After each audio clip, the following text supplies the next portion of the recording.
இழப்புகளை இந்த மனுஷர்கள் இழந்திருக்கிறார்கள். நீங்க பல இழப்புகளை பார்த்திருப்பீங்க.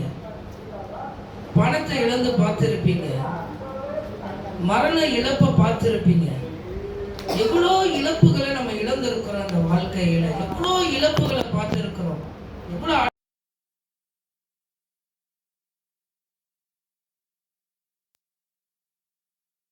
நம்ம இழக்கக்கூடாத ஒரு காரியம் நம்ம வாழ்க்கையில ஒன்று இருக்கிறது. நீங்கள் எது இழந்தாலும் அதை திரும்ப பெற்றுக்கொள்ள முடியும். கிறிஸ்துவுக்குள் மரித்தவர்கள் என்றால் ஒரு நாள் நிச்சயமாய் நம்ம அவர்களை பார்ப்போம். இயேசு வரும்போது அவரோடு கூட எடுத்துக்கொள்ளப்பட முடியும். பணத்தை இழந்திருப்போம் என்றால் நம்ம ஜெபிக்கும் போது ஆண்டவர்னால பணத்தை திருப்பி தர முடியும். சுகத்தை இழந்திருப்போம் என்றால் ஆண்டவர்னால அற்புதத்தை செஞ்சு சுகத்தை தர முடியும். எதை இழந்திருந்தாலும் அதை திரும்பவும் கர்த்தரால் கட்டி எழுப்ப முடியும், தர முடியும். ஆனால் நம்ம வாழ்க்கையில் கர்த்தரை அறிந்திருக்கிற நம்ம, சபையில் ஆராதிக்கிற நம்ம, தேவனிடத்தில் ஜெபிக்கிற நம்ம வாழ்க்கையில் இழக்கக்கூடாத ஒரு காரியம் என்றால் தேவனுடைய கிருபையும் தேவனுடைய பிரசன்னத்தையும் நம்ம வாழ்க்கையில் எப்பொழுதும் இழந்துடக்கூடாது. எந்த சூழ்நிலையிலும் அது இழந்துடக்கூடாது. இந்த தேவ கிருபையை இழந்தோம் என்றால், தேவ பிரசன்னத்தை நம்ம இழந்தோம் என்றால் நம்ம வாழ்க்கையில் எல்லாவற்றையும் இழந்து விடுவோம். சந்தோஷத்தை இழப்போம், தேவனை இழப்போம், கர்த்தர் நம்மளோடு கூட வருகிறதை இழப்போம். அவர் நம்மளை காத்து வழி நடத்துவார் என்று இந்த மாதத்தில் சொன்னது எதற்காக என்றால், தேவ கிருபையை நம்ம இழக்கக்கூடாது, தேவனுடைய பிரசன்னத்தை நம்ம இழக்கக்கூடாது. பணத்தை இழந்தால் அதை பெற்றுக்கொள்ளலாம். சில இழப்புகள் நமக்கு வழியை தரும். ஆனால் அந்த இழப்பை ஒரு நாள் கர்த்தர் நிச்சயமாய் அவரோடு கூட நம்மளை சேர்க்கும்போது நிச்சயமாய் அவர்களை நம்ம சந்திப்போம். ஆனால் தேவ கிருபையை நம்ம வாழ்க்கையில் இழந்துட்டோன்னா, தேவ பிரசன்னத்தை நம்ம வாழ்க்கையில் இழந்துட்டோன்னா, சபை அதை இழந்து விட்டது என்றால் நிச்சயமாக கர்த்தர் நம்மளோடு கூட இருக்க மாட்டார். அந்த தேவன் நம்மளோடு கூட இருக்க மாட்டார்.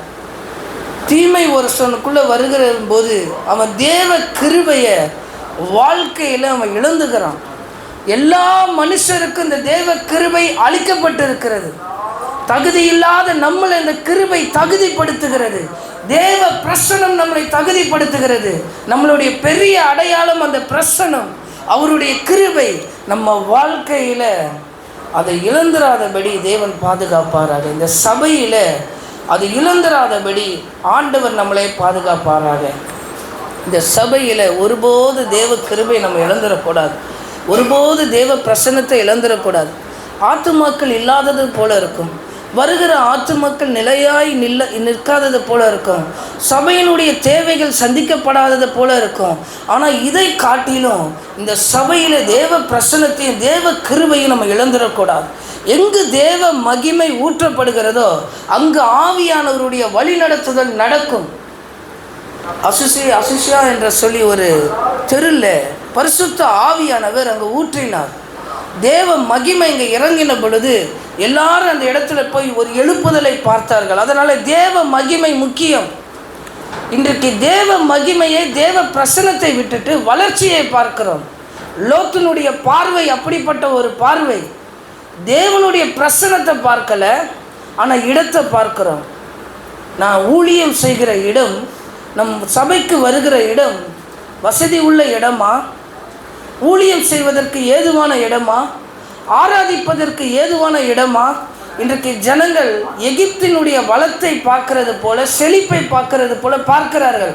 ஆனால் கர்த்தர் இந்த கடைசி நாட்களிலே திட்டமாய் சொல்லுகிற காரியம், நீங்கள் எந்த சபைக்கு போனாலும் தேவனுடைய மகிமை அங்கே இருக்கிறதா, தேவனுடைய பிரசன்னம் அங்கே இருக்கிறதா, தேவனுடைய வெளிச்சம் அங்கே இருக்கிறதா, அபிஷேகம் பண்ணப்பட்ட ஊழியர்கள் அங்கே இருக்கிறார்கள் என்பதை நீங்கள் சிந்தித்து பார்க்கணும். இன்றைக்கு எந்த செய்திகளை எடுத்தாலும் உலக செய்திகளில் ஒரு கிறிஸ்தவ மத போதகர் என்று சொல்கிறாங்க. நம்மளை என்ன சொல்கிறாங்க? ஒரு மத போதகர். எந்தெந்த பாவத்தில் அவன் விழுந்து சிறைச்சாலையில் அவனை தூக்கி போடுறத பார்க்குறோம். ஜெயிலில் தூக்கி போடுறாங்க. இன்றைக்கி பாஸ்டர் பண்ணுற வேலைகளை அவன் அப்படி எடுத்து போடுறத பார்க்குறோம். தேவ கிருபையை இழந்தவன் தான் அவன் ஊழியக்காரர்கள் இன்றைக்கு அப்படிப்பட்டவர்கள் இருக்கிறார்கள். இந்த கடைசி நாட்களிலே நீங்கள் வருகிற சபையிலே தேவ கிருபையில் பலப்படுகிறீர்களா? சத்திய வசனத்தில் பலப்படுகிறீர்களா? ஆவிக்குரிய வாழ்க்கையில பலப்படுகிறீர்களா? உங்களை நீங்களே ஆராய்ந்து பார்க்க வேண்டும். அது உங்களுக்கு சொல்லிக் கொடுக்காத ஒரு சபையா இருந்தா அங்க தேவனுடைய பிரசன்னம் இருக்காது, கர்த்தர் இருக்க மாட்டார். இந்த கடைசி நாட்களில ஒரு பெரிய எழுப்புதலை பார்க்க ஆண்டவர் நமக்கு கிருபை தருவார். அதனால இந்த பகுதியில் நீங்கள் பார்க்கும்போது ஒரு வளர்ச்சி இல்லாத பகுதியாக இருக்கும். ஆனால் நீங்கள் அந்த தேவ கிருபையில் பலப்பட்டு நீங்கள் காத்திருக்கும்போது, தேவ பிரசன்னத்தில் பலப்பட்டு காத்திருக்கும்போது கர்த்தர் உங்களை பெரிய காரியத்தைக்கு நேராய் ஆண்டவர் கொண்டு போவார். அப்போஸ்தலர் எழுதின நடபடிகள் 1வது அதிகாரம் 5வது வசனத்தை வாசியுங்கள்.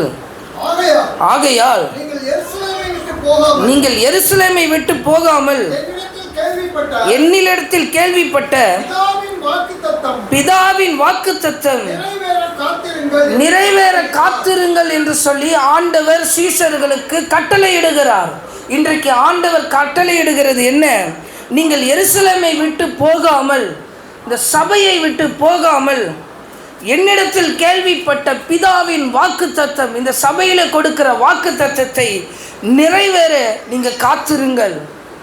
ஆண்டவர் இந்த சபைக்கு பல வாக்குத்தத்தங்களை தந்திருக்கிறார்.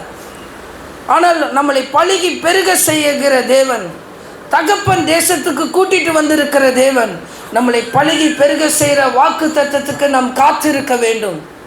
வளர்ச்சி உடனே வராது. தேவ மகிமை ஊற்றப்படணும், தேவ பிரசன்னம் நிரப்பப்படணும். எந்த அளவுக்கு நிரம்பப்படுகிறதோ, எந்த அளவுக்கு மகிமை ஊற்றப்படுகிறதோ, அதற்கப்புறம் தான் ஒரு வளர்ச்சியை அந்த இடத்துல பார்க்க முடியும். இன்றைக்கு ஒரு பிரசனத்தை ஒரு டிஃபன் பாக்ஸில் அளவுக்கு வச்சு யூஸ் பண்ணுறதும் இருக்கிறது. ஒரு பிரசனத்தை ஒரு பக்கெட் அளவுக்கு வச்சு யூஸ் பண்ணுறதும் இருக்குது. ஒரு பிரசனத்தை எந்த அளவுக்கு அதை நம்ம உணர்கிறோம், எந்த அளவுக்கு அந்த தெய்வீக பிரசனத்தை நம்ம பார்க்கிறோம் என்பதை அறிந்திருக்கணும். தேவ பிரசனத்தினால நம்ம நிரப்பப்பட்டு இருக்கும்போது, இந்த சபை நிரப்பப்பட்டு இருக்கும்போது, என் பாத்திரம் எண்ணெயினால் வழிந்தோடுகிறதுன்னு சொன்னது போல் வழிந்தோடிச்சுன்னா எல்லா ஆசீர்வாதமும் அது தன்னாலே வந்துடும். ரகசியம் என்னவென்றால், ஆசீர்வாதம் முக்கியம். ஆனால் ஆசீர்வாதத்துக்கு பண்ணுற ஜெபத்தை விட தேவனுடைய கிருபை விலகாமல் இருக்கணும், தேவனுடைய பிரசனம் என்னை விட்டு விலகாமல் இருக்கணும்னு சொல்லி ஜெபிக்கும்போது அந்த இடத்துல ஆசீர்வாதம் தன்னாலே வருகிறது. செழிப்பு இருந்தால் அங்கே ஆட்டோமேட்டிக்காக என்ன செய்யும்? மரம் வளரும். தண்ணி இருந்தால் மரம் அது தன்னாலே மரம் வளர்ந்துடும். அந்த தண்ணீராகிய தேவ பிரசனம் நம்ம வாழ்க்கையிலே சபையிலும் அதிகமாய் நிரப்பப்படணும். இன்றைக்கு நம்ம இந்த பிரசனத்தை உணர்கிறோம், இது போதாது, இன்னும் அளவுக்கு அதிகமான அந்த பிரசனம் ஊற்றப்படணும், மகிமை ஊற்றப்படணும். பாஸ்டர் டி மோகன் அவங்க மீட்டிங்கில் அடிக்கடி சொல்லுவாங்க, எங்கள் பாஸ்டர்ஸ் மீட்டிங்கில், ஒரு பகுதியில் மகிமை ஊற்றுறதுக்கு சில காலங்கள் எடுக்கப்படும். அந்த மகிமை ஊற்றின பிறகு அந்த இடம் செழிப்பாய் மாறணும். கீழ்கட்டளையில் NLCC என்று சொல்லி பெரிய இடத்த அவங்க ஏக்கர் கணக்கில் வாங்கி இன்றைக்கு அவங்க அதை கட்டியிருக்கிறாங்க. அந்த இடத்த முத அவர் வாங்கும்போது எல்லாரும் சொன்ன காரியம் என்னென்னா, கரடு முரடான இந்த பகுதியில் இந்த ஏரிக்குள்ளே ஏன் இடம் வாங்குறீங்கன்னு சொல்லி அவரை கேட்டாங்களாம். ஆனால் அவர் அதில் அமைதியாக இருக்கும்போது, அன்றைக்கி அவர் அந்த ரூட்டில் வரும்போது ஒரு சிக்னல் கிடையாதான், வெறும் ஒத்தடி பாதை தானே. ஆனால் இன்றைக்கு அங்கே பல சிக்னல்களை பார்க்க முடிகிறது, வளர்ச்சியை பார்க்க முடிகிறது. தேவ மகிமை எங்கே ஊற்றப்படுகிறதோ அங்கு தான் ஒரு பெரிய வளர்ச்சியை பார்க்க முடியும். அதனால தான் இயேசு கிறிஸ்துவர்களை பார்த்து சொல்லுகிறார், நீங்கள் எருசலேமை விட்டு போயிடாதீங்க, தேவ ஆலயத்தை விட்டு போயிடாதீங்க, எந்த சூழ்நிலை ஆனாலும் சபையை விட்டு போயிடாதீங்க.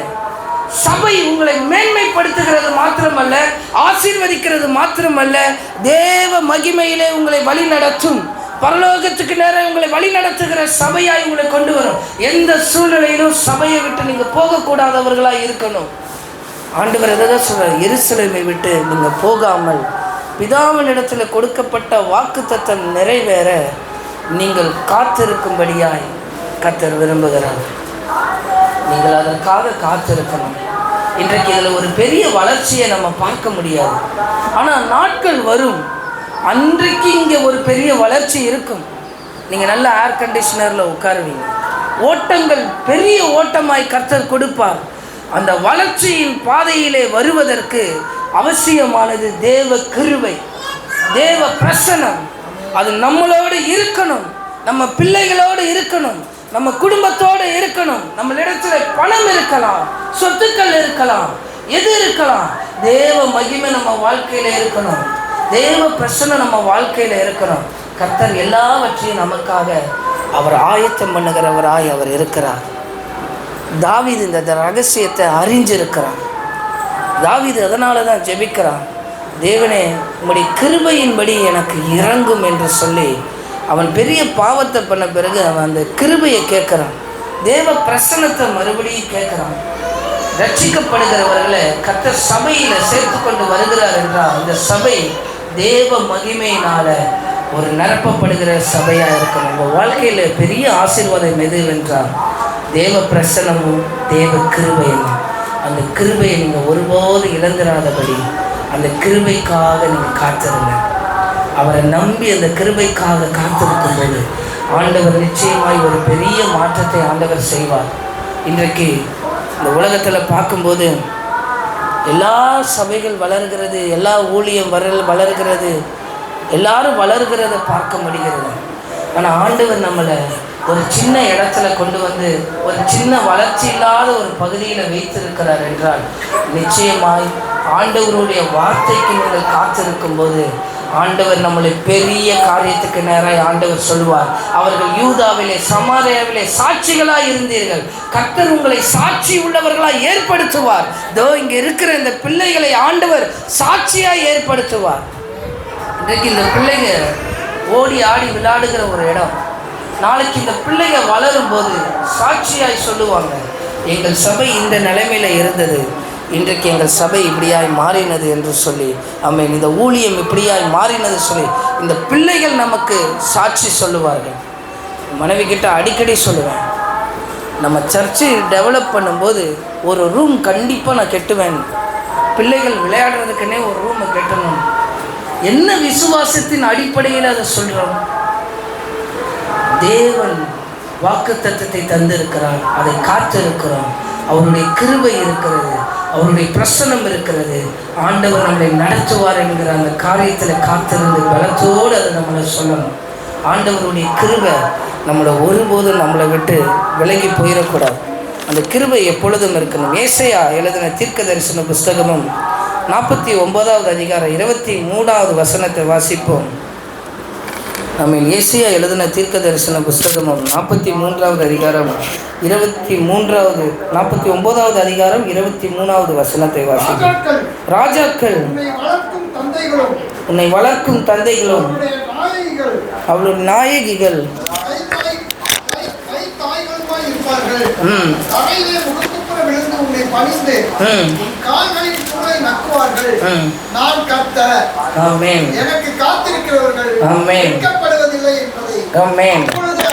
அப்பொழுது அறிந்து கொள்வாய். கர்த்தருக்கு காத்திருக்கும் போது நீங்கள் வெட்கப்படுவதில்லை என்பதை எப்போ அறிந்து கொள்ளுகிறீங்கன்னா, காத்திருக்கிற பீரியட்ல அதை நம்ம பார்க்க முடியாது.